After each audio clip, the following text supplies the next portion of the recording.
Ladies and gentlemen, welcome to Marriage Corner, where we believe marriage works. And as the Bible says, iron sharpens iron, so does man sharpen another. In today's show, we want to welcome you. And I know we have taken a long break, but we have come bearing good news. We are hosting this show with my wife. Introduce yourself, please.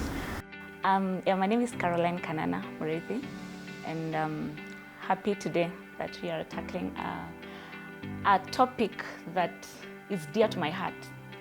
And I'm happy that we are having a guest that he was born to do that, and so many other things. Yeah, and it's an honor to have Benjamin Zulu, the general, in psychology and life coaching. And thank you, sir, for carrying the grace of wisdom and and influence in this show. Yeah, we are honored to have you. Today we'll be talking about the importance of therapy or counseling in marriages. General, I don't know if you've heard the way many people think that counseling is for people who are like really bad. They are dying. We associate counseling with mental illness. Yes. And people even use it to diss each other. Wewe rudi madhara ukamaliza madawa. Is it? Yeah, true. It's a very unfortunate thing that we stigmatize the very thing we need for our day-to-day life. When somebody is suffering from typhoid, malaria, we don't stigmatize it. When somebody says, I was seeing my dentist, we don't make a big deal. Oh, sorry, did you get well? I'm seeing my optician. We don't see a big deal with that, all right? My kid needs to see. We expect. You know, physical health and mental health go hand in hand. Mental health, unfortunately, we are using the word mind when you need from mental, but it has many other departments that are involved there. Of course, it's psychological well-being, but it's also emotional well-being. All right, whether you're feeling stressed or happy or energetic or out of energy or fearful, anxious, nervous, and this can come from everything in life. Simply, you can be burned out.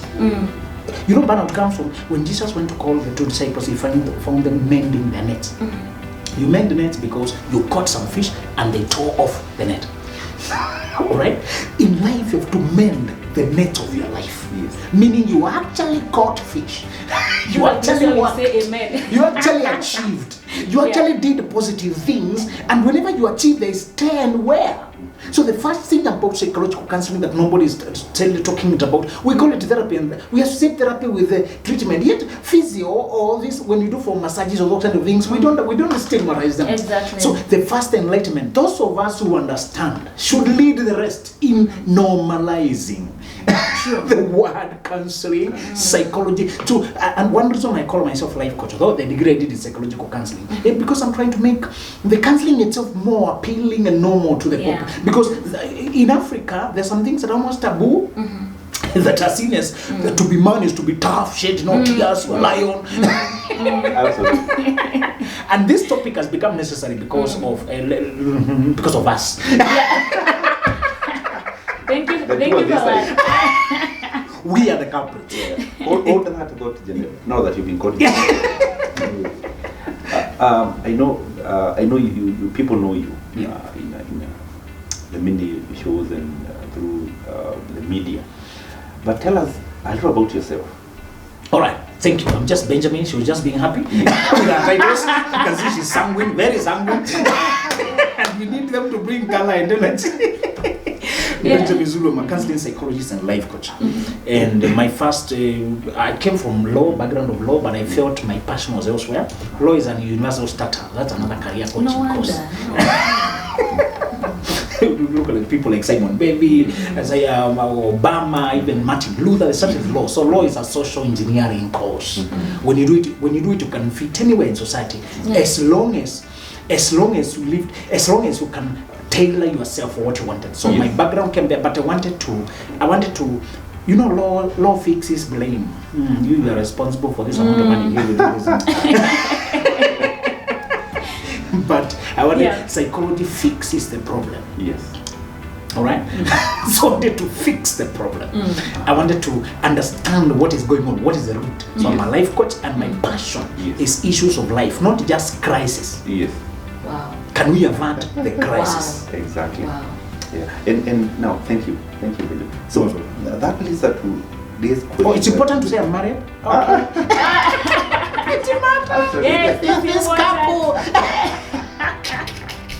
Yes, please. Tell us. So today's, you rightly mentioned, today's topic is about therapy and counseling. Yes. And when you mention counseling, people quickly hide. Because I don't need it. no one, actually, the moment you mention counseling, people think you're telling them you have mental issues, you have problems, you are not right in your mind, and you need a doctor or something. And you know, as you said, in Africa, if you are thought to be having some mental illness, whatever kind of mental illness, and of course people don't know actually what mental illness is. Associated People with think demons, it's witchcraft, madness, you're right. you know, those kind of things. People tend to want to run away from that very quickly.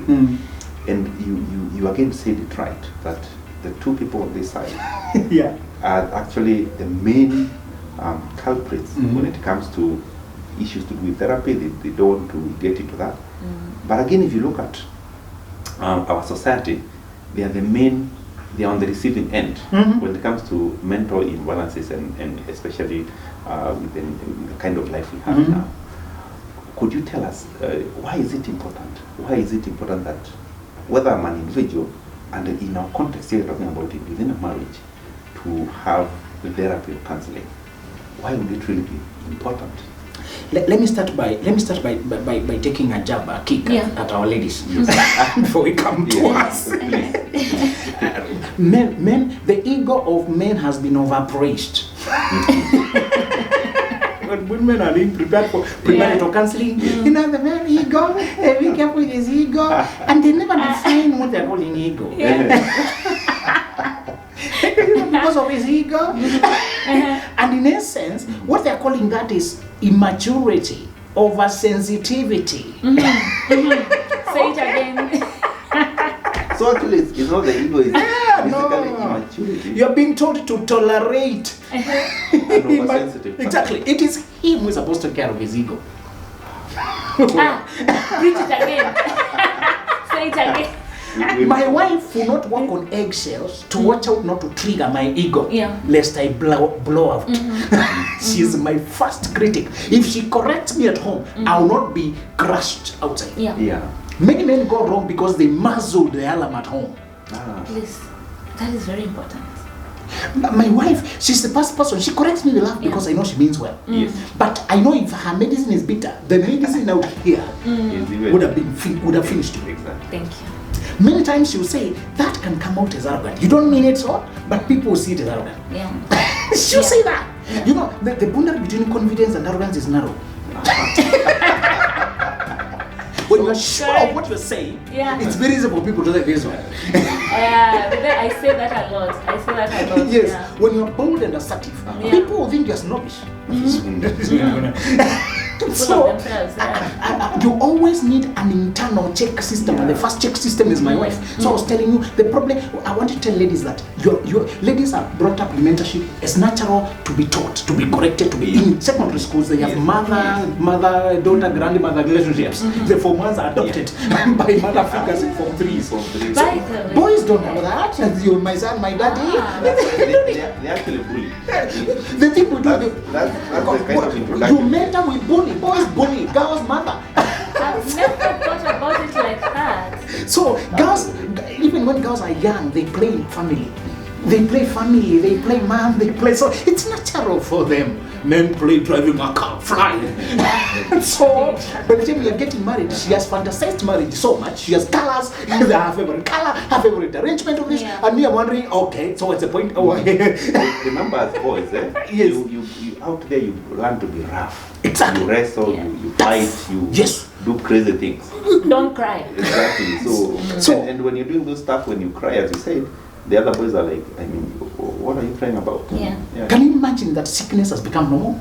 What we are describing is sick masculinity. Yes. Wow. But it is praised out here, like not shedding tears, you know? Yeah. Because the loudest voices are voices of artists and alcohol industry and football industry. Can you imagine? Do you know how we advertise beers? Kick back with black. Kick back. So poetic, you will think it's a glorious thing. Yeah. That's beer. Yeah. Beer. And then it is being advertised on the screen of football where majority is men. Yeah. So I was saying, if you're a lady and you have trouble seeking therapy, you're very sick. You have problems. So by the time a lady goes for therapy, you're saying that is really It's normal because she has been cancelled and helped and advised throughout. So for why? I expect women, first of all, before the family crashes, the lady should reach out. Even if your man is struggling, even if your man has a problem admitting cancer, and I keep advising girls, stop marrying an egotistical man. God never assigned you a particular guy to rescue. Why do you feel a need to marry people who are ego this size and a mind this size? Yes. Because they usually go disproportionate. When the ego is huge, the mind is small. The more you mature mentally, the more you tame your pride. Ego is just another name for pride. Okay, don't tell them. I'm listening.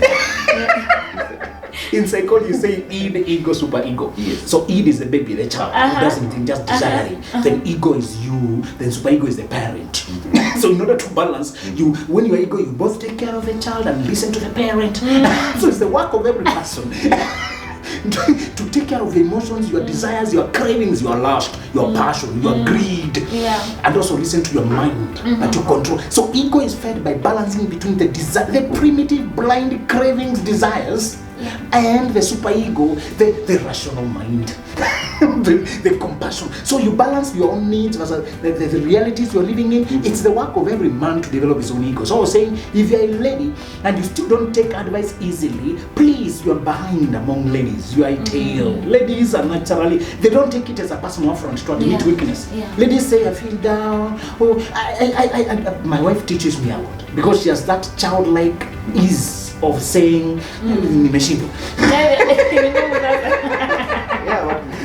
sometimes I find that stressed of a minor thing that will be minor to me. And sometimes she says, and I start by laughing. Because she bought something, maybe a bedsheet, and it is one size too small. Yes. And she's so stressed about it. I'm going to put it in the car, go back to the supermarket, explain. If they don't agree to change, let's go buy another place. For me, there's no stress here. So you see how man, first of all, let's admit that men, we should not be crybabies. One reason we don't want to keep admitting it because we don't want to look like we are defeated every time. So it's coming from a good place. We just don't know how to balance it. So men are supposed to try and solve problems. It's coming from a good place. Do you get it? Yes. We can tell them, but we were oriented like that to tackle life. Without being defeated and crashing. Because they're the ones to, to lead, to shield. And so when I see a problem at home, my first thing is to reason the solution. My wife responds by how it makes her feel. It's stressing me. I'm feeling this. Now your stress will not solve it. Which is true anyway. So I want ladies, you need to understand us. We are coming from a place where we are not allowed to keep on being defeated. All right, we are being told that if we keep on giving up at the first point of contact, the world will not operate. It will not operate.